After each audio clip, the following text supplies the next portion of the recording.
Hey guys, welcome back to the channel. My name is Matt Bogosian. If you haven't seen this series yet, it's called Changing Lanes. And this is a series where I am interviewing people from California that have moved here to Tennessee. And it's really interesting. I'm doing it so I can try to help people that are maybe thinking about making the move. And I think we're given some really helpful tips and experiences from people that have done the move.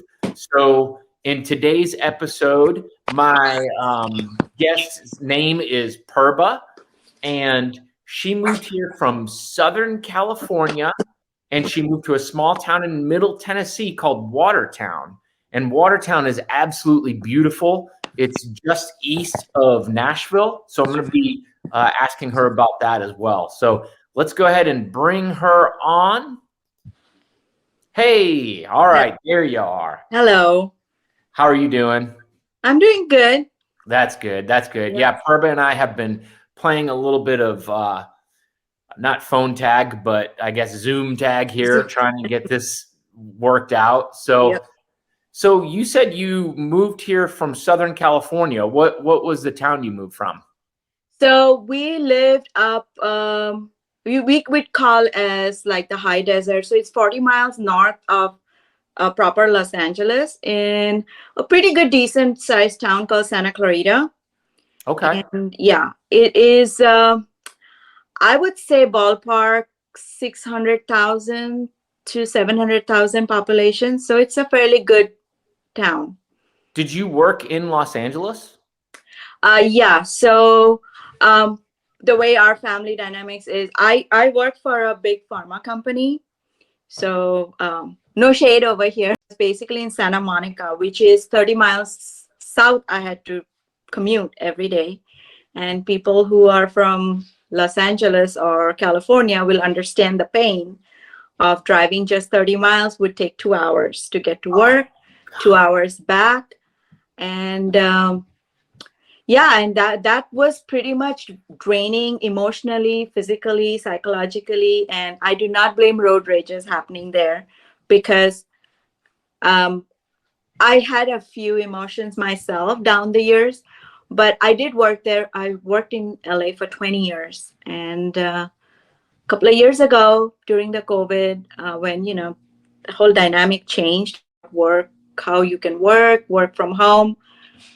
We started thinking about it. I have 2 teenagers. So we wanted to make sure they finished school. And we always had a plan. Once my husband retired from LAPD, we would move to a state which is more closer to home. 50 states, the world's an oyster. So, but his family actually lives in California, Northern California. So that was a little bit sad leaving them behind. And we made a decision towards end of 2020 when things were not looking up really good as far as kids going back to school, and they were suffering their, grades were suffering. There was an mental, emotional, psychological issue. And my girls are teenagers. So they were hard hit with the shutdown. And my husband being in LAPD wasn't helping either. So there was a lot of reasons why we decided to make the move.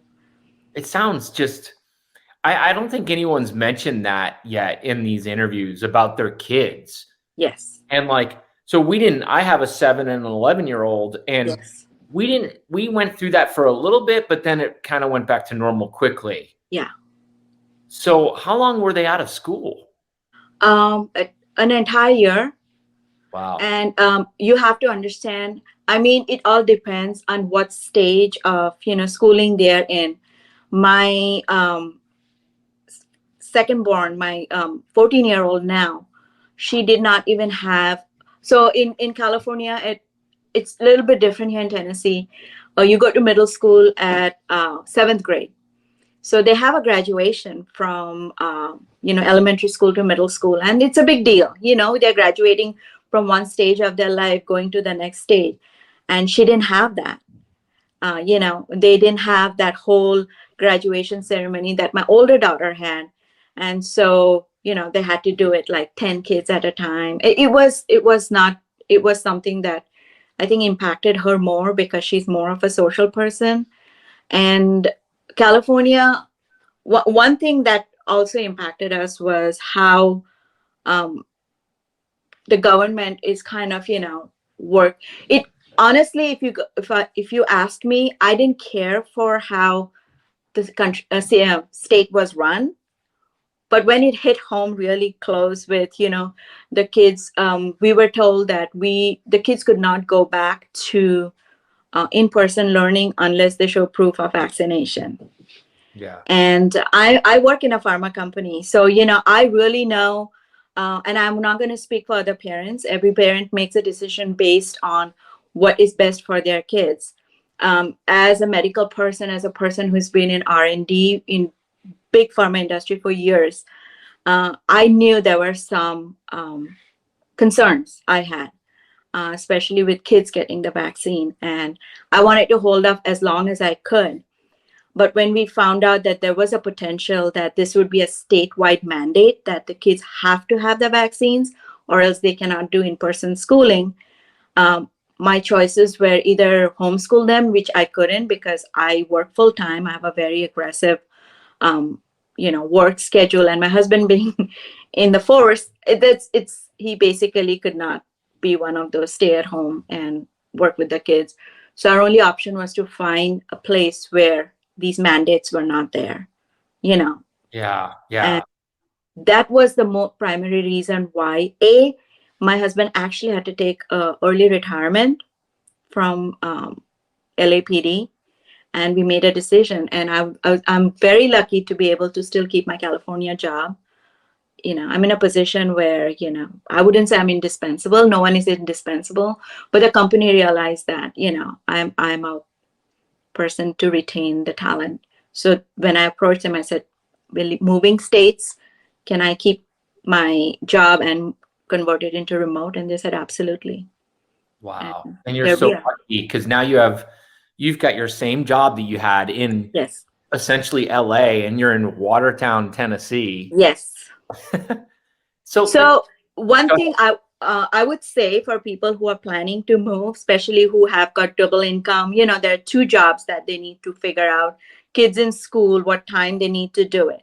As far as kids goes, and I can say for sure, since I have two teenage girls, very precarious age, kids are adaptable. They might be concerned about the lifestyle they're leaving behind, the friends they're leaving, but they will make friends and they will adapt. I mean, little town, Watertown, with barely less than 1,000 people. And my kids found friends. They found exactly the niche they wanted to. And my girls are polar opposite. So they will find it.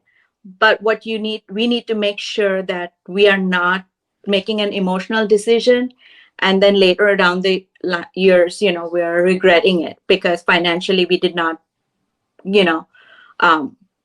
cover all the corners that we needed to. So what we did, the first thing when we decided was which states to go to, and for us, it was more like, let's find the maximum impact we can have where we are not impacting the kids as such. We're going to some town, middle of nowhere, and the kids have got no life. It's not fair to them. But what we did is we had to narrow down. We actually took an advice of a financial advisor. We had to pay a little bit of money. We laid down the books, like this is what we make. If he takes early retirement, this is what his pension is going to be. But what are our options? And they gave us a couple of options: Texas, Florida, or Tennessee. So it was a no-brainer. It had to be Tennessee because Florida and Texas is not something that, it's not something our family was going to be happy with, and we might think that there might be an issue. So when we talked to the financial advisor, he laid it down to us 5 years plan, like in 5 years, what our savings are, what with the cost. So the first year he said, you will not have any savings because the cost of moving is a lot, right?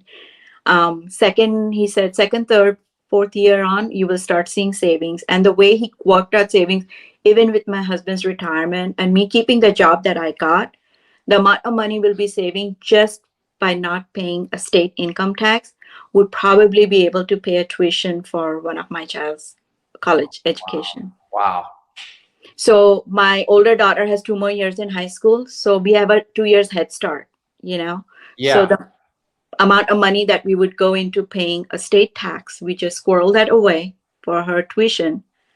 And in 4 years, she will graduate from college with no debt.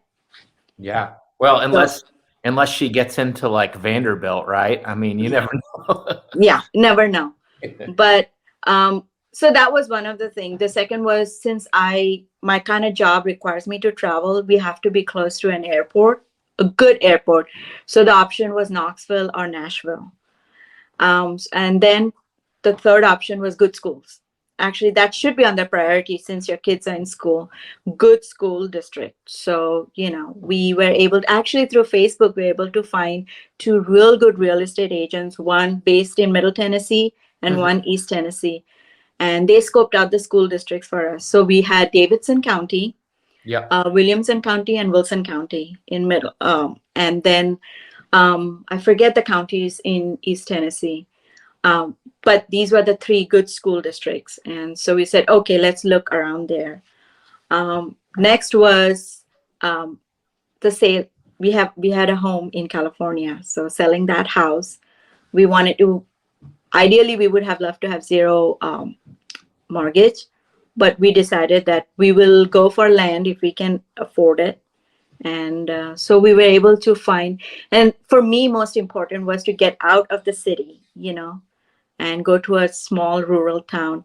But we landed up in an amazing place. And you, Matt, you know, you have a client who bought a house in Watertown. It has best of everything. Yeah. We're within Wilson County School District, 30 minutes away from Nashville International Airport. And it takes me 20 minutes to get there, you know, amazing. Yeah. We are close to Nashville. If we need to, you know, the girls want a night out, we do that, you know, pack up our truck and just go down to Nashville and we hang out there. Close to Lebanon, which is it's not as big as Nashville, but it's upcoming. Some really good developments happening there. So our basic needs are met. Yeah. I mean, in Lebanon, you've got Lebanon and Mount Juliet right there. Yes. So if you want to hit a nicer restaurant or go shopping but nowadays, like, you can just order almost everything on Amazon. Exactly. And, you know, one thing we would say that all 4 of us, we had to do, and that's one adjustment. If anyone wants to move to a small rural town, you have to be very intentional about going somewhere. Like for us, we just can't willy-nilly say, I'm bored, let's go to Target, you know. No, we have to be intentional because we live on the countryside, you know, and that has made our life much more meaningful in the sense we are not just, what we had in California was there were so many influences coming in our way with regards to commercial that we would just spend without thinking. And now everything is intentional. So I don't know if anything else anybody wants to know, but I would say that you have to have your must-haves, nice to have, and, you know. Yeah. I think, like, how many acres did you end up on?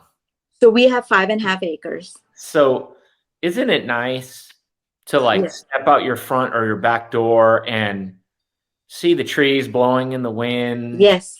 Hear the birds singing. Yep. And I'm an avid gardener, so I love gardening. Even in California, in our tiny little backyard, you know, we had fruit trees and I'd grow vegetables and flowers. So here it's like sky's the limit. You know? Yeah. So, you do all that stuff. Yeah. And one thing I would say for people, and, you know, if anyone's thinking, it's just not about the four walls made of bricks and concrete. You know, land is something that, you know, you can leave it to your children. You know, that's an inheritance that no one can take it away from you. Land is what built America, you know. So, but now we have land that we can leave to our kids, you know, when we move on. And that is so important, especially coming from, you know, India, where I'm from. Land ownership was considered to be the best legacy you can leave for your children, not money in the bank, you know. So education and land, that's what you leave for your children. So when we have land now, it's something, and it's going to keep on appreciating Yeah. as years go by. So it is a sense of like, because I lived in neighborhoods before and now I'm on a little bit of land. yeah, And I tell people, like, when I was in the neighborhoods, even though I owned the home, it didn't You don't. really feel like I remember it was always kind of like, it was almost like coming from an apartment complex and a step up. I mean, I hate to say that, but like, I didn't feel like I owned the land because everyone was so close. Yeah. And your house was just on this, little pad right there in the neighborhood. And you're right. When you move out to land, it's like this sense of calm and this feeling of real ownership. Yeah. And I say that a lot. I'm like, I really hope that I can keep this and pass it down to my kids. Yes. It's so nice. No HOA, No HOA. No HOA. But, again, I know some people, they would like to have that. They'd like to live in a, subdivision where there's HOA and then there's some kind of structure. Yeah. But all our life, we have lived like that. We have lived in houses with HOA and, the houses are well maintained. They're beautiful. They keep their value. I understand the concept of HOA, but we are not the kind of people to have broken down trailers, in our front yard. Yeah. So for us just to have the freedom, like I want to put up, 10 poplar trees in my yard. I can do that. But in California, you have to get permits after permits after permit to just do a small thing. And that takes months and ages. So we saw what restrictions we had, and we see what restrictions we don't have here. The only restriction we have is to concern and care for our neighbors who are there, and to make sure that any decision we make, we are not making it in the silo for just us. We're making sure that, our neighbors, who are, I would say, acres away from us, are not impacted by it. Yeah, that makes sense. Do you have any regrets? Do you miss California? No, I do not miss California. And the funny thing is, our neighbor next door just asked us, so it's been a few months. So what do you think? Any regrets? And my husband and I had to pause for a long time. And there are absolutely zero regrets. Initially I was concerned because I grew up in an urban environment. I grew up in the middle of a city. For the 25 plus years I've been in US, I have lived in LA, in a big, big city with lots of people, population, but absolutely no regrets, because what I see is my sense of being part of the land is so acute. Like I get up in the morning and I can smell the dirt. I can, hear the birds. And that's something which we didn't have. I see my husband much more relaxed, his shoulders are much more relaxed than it used to be the last 25 years I've known him. And just by the fact that he's retired, he's no longer part of that mess. And then to see how my kids are thriving here, I mean, they are straight A students. That's what they were meant to be. They're happy. My younger daughter, she loves riding. She found a perfect place in the barn. She rides horses. My older daughter has friends in school. She's looking into going to University of Tennessee in Knoxville because they have programs that she wants to go to. Yep. She's a big Bulls fan even before she applied to the school. That's awesome. So, and you can just see how happy they're going to school and coming back from school. I don't think there is any reason to regret California. People talk about weather, but I don't know about the weather there because we lived in a desert area. So it was dry and hot most of the time. And then when it's cold, it's below freezing. And here it's like thunderstorms in the afternoon, weathers, we have 4 seasons. My kids enjoyed the first snow, white Christmas. So yeah. We've really lucked out here lately. This weather has been beautiful. Beautiful. I mean, everything is green, although it's not helping my allergies, but yeah, that's a different story. So again, it depends on people how they would like to. I can speak for myself. We have adapted really well to the changes in weather, to the people here, to the kind of environment, to the conservative ideas. But some people may not like the weather. They may not like the humidity and the bugs, so each on Yeah. their own. And you have to be careful about that because it's a huge decision. I mean, I remember when we drove out of our gate, we lived in a gated community, and I looked back in the rear mirror and I realized I will never be able to come back because I will never be able to afford the home that I just sold. Right? Yeah. So it's like a one-way. It's not a two-way street. It's not like, oh yeah, let's give it a shot and then we can come back. We can't, because we have to rebuild everything from scratch if we go back to California. And every reason that we left the state will come back. It will be highlighted if we ever have to go back. Yeah. Did you guys use movers or did you use the pods thing? We used the pods. Did it work out good? Oh, it worked out fabulous. It was not cheap. So we had a 3,000 square foot house that we sold in California, and we have a close to 3,000 over here. So it's not like, the house. We just have less number of rooms, which is nice because now we have bigger rooms, just comparing the square foot. But we had 2 large pods. I think they're called the 16-footers, and a small one, like an 8-foot. So we had 3 pods. And one advice I would give if anyone's using pods, and it sounds funny, but we snuck in air tags in our pods. Oh, good idea. Yeah. So what we did was we booked our pods and we sent it over to Tennessee. The pods stayed at Goodlettsville. I think that's where their area is for Middle Tennessee. They stayed there, and then we called them and we said that, you can. So for us, the best way we did was we knew which pod had what. And so we had an inventory. So we told them, send the pod number 1 this week. And then we emptied it out and then went back, send the pod number 2, then pod number 3.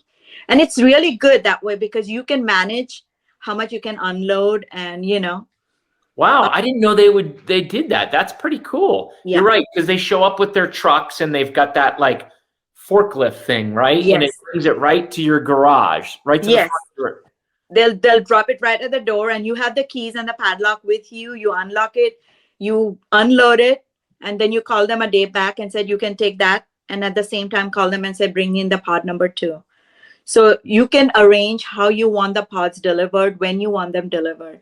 And having the air tags, the best part was we could actually see how the pods were moving. That's nice. Yeah. And I mean, for those people out there that don't want to move their furniture, you could always find somebody to load the pod for you in California, and then also to unload it. Yeah. And the pods company have their own, I would say, movers who come and they're called packers. They come and pack it for you and unpack it for you. They also give recommendations. So we use their recommendation. And so we had one of the pods had furnitures, which are heavy, right? Requires professionals to move it. So when that pod was delivered, we made arrangements for people because we had a piano to move, which is really heavy. That's like a mover's nightmare. So when that pod was delivered, we made arrangements to get movers, professional movers or unloaders, if you call them, to come and do that for us. And the others were just boxes, which, 4 of us could do, move it around. So you can arrange how you want it. It's very flexible, very modular. And I would highly recommend pods for anybody. Okay. It's not cheap though. It's for us, each of the big pods cost, I think, close to $6,000. Okay. And the small pod was I would say $4,000. So that's that's a 3,000 square foot house. I did a poll in the Facebook group, and I saw that a lot of people said, hey, between $10,000 and $15,000. So that's how it came out too. Yeah, that kind of. Yeah. And you can configure it to based on how you would based on how you want the pods delivered, who you want delivered, at what time. So it is so flexible. What we did is we shipped the pods out, and then the last day when we locked up and left, we did a road trip. And that's another thing our kids will talk about for the rest of their life. We took 17 days from California to Tennessee. But what we did is we have an RV. So we loaded up the RV and our truck, my husband drove the truck, and I followed in my car behind. And we hit as many national parks we could in Nevada, Arizona, Texas, Oklahoma, Arkansas.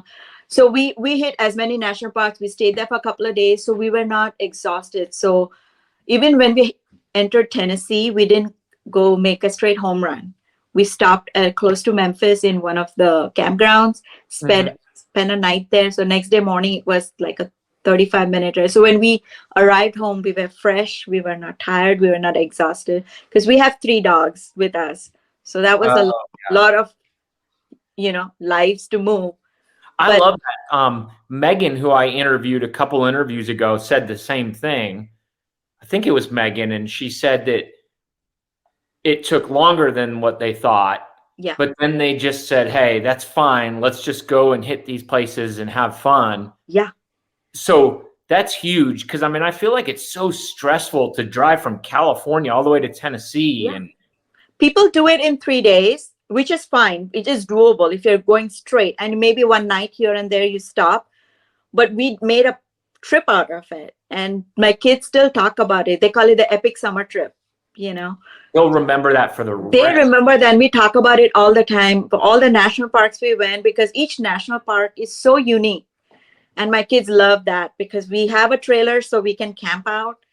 And it was an adventure for them. And they got to see different states, the different geographies, the kind of people to meet till they hit Tennessee, which was their hometown.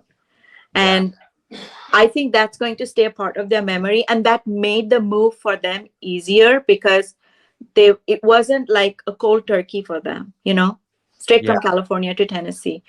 One more advice I would give, and I forgot about that. The year before we moved, so in 2021, we took a week off during their spring break and we visited Tennessee. So the house was not bought unseen. So we came here and we split our trip into East Tennessee and Middle Tennessee.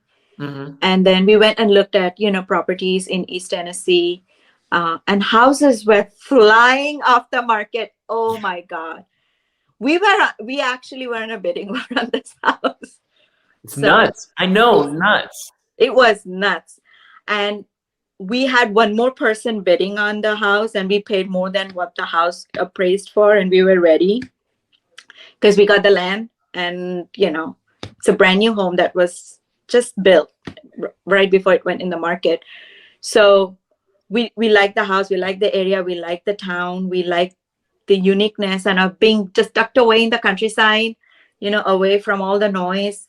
And so it appraised. We had to pay from pocket additional $50,000, but at that time, that's how the market was. And for us, it's now or it's never happening. So we just bit the bullet and did it. I think you had the motivation from everything that was happening in California, and you needed that push, and you had it. And like you said, if you had waited a year or two, you might have settled back in and just stayed there and said, "Oh, we'll be fine." Yeah. So. My biggest fear as a mother was, I did not want to traumatize my kids. They already went through so much issues because of the shutdown, and I could see that. I could see their mental suffering, and I did not want to add one more of ripping them up from where they truly that's all they knew, right? From the time they were born till the day we moved, and not giving them anything in return, giving them the incentive to do that, like helping them make that decision on their own. And yes, my kids were not happy, but because of that trip we did a year before, they were prepared mentally, and they loved every bit of Tennessee they saw. So, that is something was more important, that they get to see a side of where they're going to go rather than just telling them, yep, we're the parents, we make the decision. Ultimately, it is our decisions, but they're also individuals who needs to have a say in, what we're doing. Were your kids born in California? They were both born in California, born in Los Angeles. So that's all they knew. I think of myself when I was 14, like I had my friends, and all I wanted to do is hang out with those friends. I didn't want to ever miss anything. And so that's cool that they were able to adapt and do it. Yeah, and of course, as you're a parent, I'm a parent. Our biggest fear is the kids, you know, feeling uprooted, right? Not feeling like, because kids like structure, they like security. But we are such involved parents, my husband and I. My kids kind of clung to us, like, okay, if you say so, we'll do it. And if it doesn't work, and we gave them the option, as soon as you're college age, you can go to UCLA, you can go to USC, and that's fine. But Yeah. give us at least 3-4 years, give us that chance. We will never do anything that would kind of turn your world upside down. And they were not happy about it. But when they came to schools here, so Watertown is such a small town, it has its own, middle school and high school. And they're pretty historic, the schools. And they're little schools with, I think the high school has 300 students. And Yep. the high school that my kids came from were like 3,000 or 5,000 kids. The teachers did not know the names of the kids. Like, they were just like, oh yeah, you. That was what it was.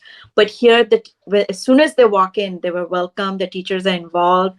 And as a parent, I like it because if anything happens, we are the first to be informed. The parents are the primary caretaker. And that is what is so, I would say, compared to California, here that is what the highlights are. The teachers will not make any decision without informing the parents.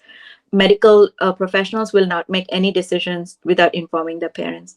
In California, when my older daughter turned 12, I had no rights to her medical history. Yeah, that's And absurd. as a mother, I was like, no, she still does not know how to wipe her nose, okay?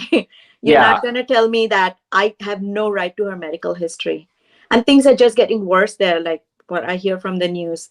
So It's so crazy. Like, I never really had strong political views, and I'm still not a very political person. But then there's basic things like what you're telling me, and I'm like, that just doesn't make sense. Yes.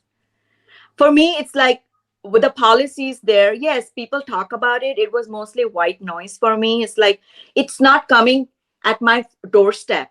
Right. I don't care. Right? Leave me alone to raise my kid. When it started impacting my kids, when the school shut down for a year and my younger daughter went into this despair, literal despair, that she thought in her 12-year-old life that that's it. This is how my life is going to be. I'm going to be closed behind doors. I cannot hang out with friends. I cannot go, do the mall crawl. Or she is very social person. She had her own group of social kids. She was part of soccer. She would play soccer. She would play, she was in track and field. Everything got canceled. So can imagine her entire life was the screen, right? And I was just seeing the transformation of this well-adjusted, healthy, happy child into this moody, morose child who did not want to have any conversation. Like in front of my eyes, within weeks, you could see, the depth of despair of this child. And I'm like, I got to do something. And then when they come back with policies where it's like, sorry, your kids cannot attend in-person schooling, because I didn't even care about the masks. I'm like, okay. Yeah. Masks are fine as long as they can see the human interaction is there. And that was being taken away. And I did not wait to see if things were going to be turned around, or what if the next pandemic hit, right? Yeah. I could not.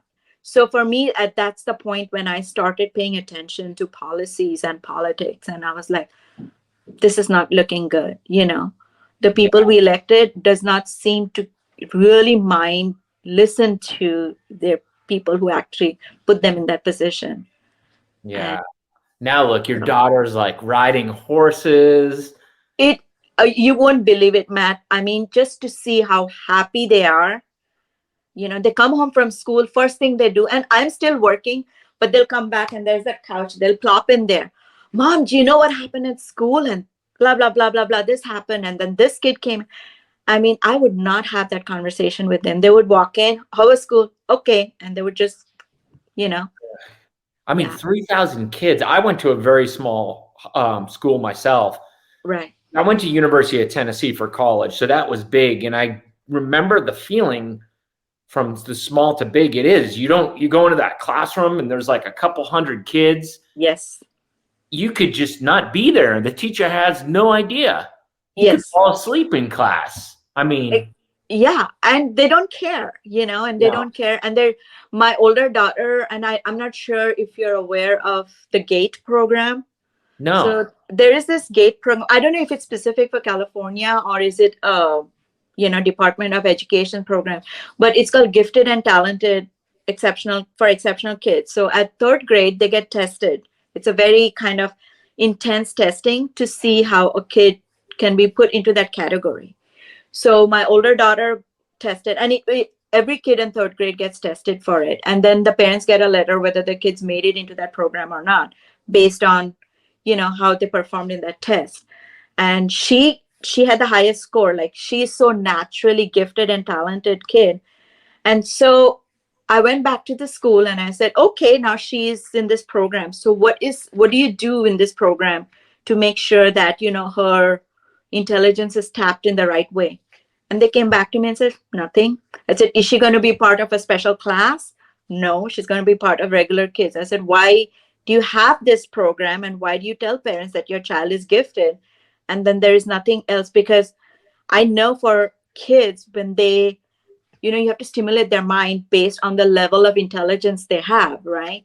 Yeah. And they're like, no, we don't have anything. So when I questioned the answer they gave me, and at that time, I didn't realize these were red flags. They said, well, if she's put into a special group of kids category and we train her or stimulate her minds differently, then the other kids will feel bad that they're left behind. And the word equity was the first thing I heard 4 years ago. And I was like, okay, that's fine. Yeah. If she's gifted, then that is something that is inherent to her. So if you don't do anything, by the time she goes to college, it will come up. But she was failing high school. And I couldn't believe, from a gifted child, straight A student, to failing. She had no interest in studying because she was tired of staring into the screen for 5-6 hours a day. Yeah. Yeah. And now she's in a better environment. Yeah. She gave her ACT prep, I think. And the score she got, she said her teacher put it together in the Wilson County's scorecard, and she's already raised the curve of Wilson County. Wow. So the Wilson County standards, I think, is like 65 or 66% or average. She's over 85%. Wow. So when she gives her ACT, and I'm sure the county will realize this child is exceptional, Yeah. And originally she was like, I'll go to Stanford or UCLA. She has no interest in those schools anymore. She found out that the program that she wants to go to in college is in UT Knoxville. And she says, Mom, I can go to Knoxville. I can go to MTSU. I'm like, that's right next door. Yeah.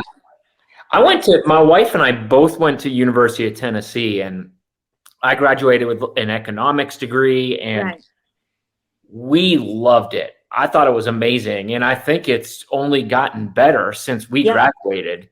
They have such exceptional programs. So we looked up, she wants to go into psych major, and we looked up the program. There's amazing programs. Kids from that goes to grad schools in like Ivy League. That's how good the program is. So she kind of is realizing that, that's all hype over there. Yeah. So now if she goes to school close by, she can come home for the holidays. And I mean, that stuff's neat. And, visit the family, and it's an easy drive, even on a weekend. So. Yeah. And I thought living in a countryside would kind of take away from all their social stimulus, right? And then we realized we really didn't do much on weekdays because we were so busy with the extracurricular. And then on weekends, we went, shopping or to, see a movie. And we do the same thing here. It takes the same time for us to just go across the town in Santa Clarita. It takes us the same time to get out of the countryside and hit downtown Nashville, Broadway. So it's no different. Nothing. Except you can, during the week, take a walk out around your property and work on a garden and not hear noise. And And we have woods in our property. So the Mhm. kids go there, you know, we have a creek in our property. I mean, these things were just like novelty for them, you know. Yeah. And so I have absolutely zero regrets. I mean, the fact that we are we ease into our days so nicely. And I was like, why? The only regret is we didn't do it earlier. Yeah. The only regret. Well, that's perfect. We're at 40 minutes, and I know you probably got to go back to work. Yes. I really appreciate it. I'm glad we finally were able to connect and do this interview. I think you gave some great tips, Yeah. and it sounds like you're thriving here in Tennessee. So Absolutely. awesome. So All right, y'all. Thank you so much for watching. Give us a like. If you have any questions, leave them below, and we'll just try to answer them as they come in. So thanks, Matt, and go Bulls. go Balls. Go Bulls.